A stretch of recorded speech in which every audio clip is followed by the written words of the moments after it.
ओडिया को शाश्वतर संरचना आग को बढ़ी नेबाई आमर गोटे प्रयास। तेणु आपण मान हृदय रही ओडिया प्रति भल पाइबा जहाँकि ओडियार शब्दमाला को गुंजरित करी कविता को मंत्रमुग्ध करे। तेणु कलम मुनरू एमिति झरी आसीथिबा केतेक सुंदर शब्द गुड़ी को एकजुट करी केतेक शब्दर वर्णमाला आंकी जाइछि केते केते कविता मान। तन्मध्यरु ओडिया साहित्यर कविता चिरसृष्टि आउ मेघ मल्लार उन्मेदित होइथिबा से मेघर आकाशर चिरीफटा दे खसी बुले से छोट छोट बादल वर्षा बिंदु। ताहले से कवितार मुहूर्त मूर्छना नाचिबा आपण केते उद्रेक आसंत शुणिबा से उद्रेकर कविता पंथरे। मु आपण मानकु नै जेबी किछि रोमांटिक शब्दर जो कहंतिनी गुंजरित भावनार उत्सर्ग। चलते शुणी नवा मोर कविताटी जहाँकि आपण मानकु बहुत भल लगे आशा रखुची। तेणु एथिरे दिमत नाही ओडियार कविता समस्ते समस्तक भावर माने कहती जो किए कौ भावना लिखिपारे तो मो भावना मु जहाँ भी लिखिपारी आशा करुच्ची आपणक हृदय को भल भाव छुई जीव। तेणु आपण मैंने आगक आगक बढ़ेबारे हाथ बढ़ेबे ना। ताहले चलते सांग माने डेरी न करी शुणी नवा से कविताटी जो कविताटीर ना रही से किंतु रे कौन शुणा ना। ताहले जल्दी जल्दी आसतु। मु तुमको भल पाए मु तुमको भल पाए किंतु सेदिन तुमर से गोटे किंतु रे मो दुआरे खसी पड़िथिला अगणित उल्कापिंड। मो स्वप्नर उपत्यकारे अचानक घने आसीथिला आउ गोटे हुड़हुड़।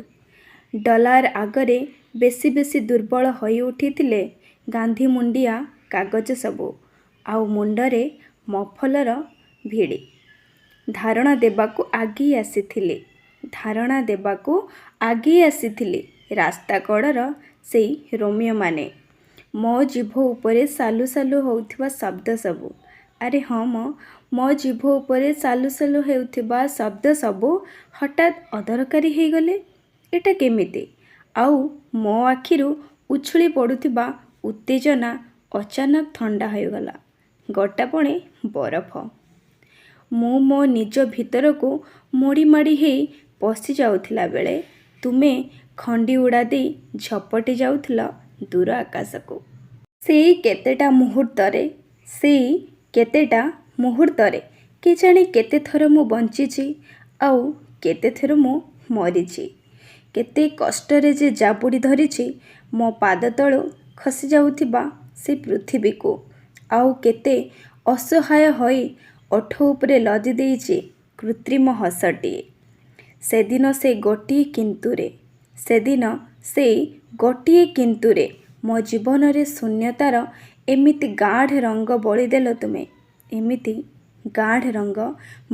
तुमे मुझे से महंगा डिटर्जेंट रे निजकू जेते धोइले भी तुम पत्थर रे निजकू जेते कचाड़िले भी से रंग आउ छाड़ुनी। सेबेठु मु सबुदिन खाली होली खेले जो कि शून्यतारे आउ सबु रातिरे जाबुड़ी धरे निसंगता को। से चिट्ठी सिना मु छाड़ी जाइतिली हेले केबे मने पड़िले देखिले आखिर दुई टोपा लोह भरी आसे। हुड़हुड़ जाइछि तितली जाइछि आगको आउ कौन आसिबो अपेक्षारत। आशा करुछि आपण मानकु एही कविताटी भल लागिथिबो। जदि भल लागिथे लाइक शेयर सब्सक्राइब निहाती करिवे आउ कमेंट रे जणेबे। आधुनिक कविता मध्यरु शब्दर केतेक निसंजता को नै मध्य बना जाइथिबा एही कविताटी आपणक हृदय को छुईला कि नाही। रहिली धन्यवाद।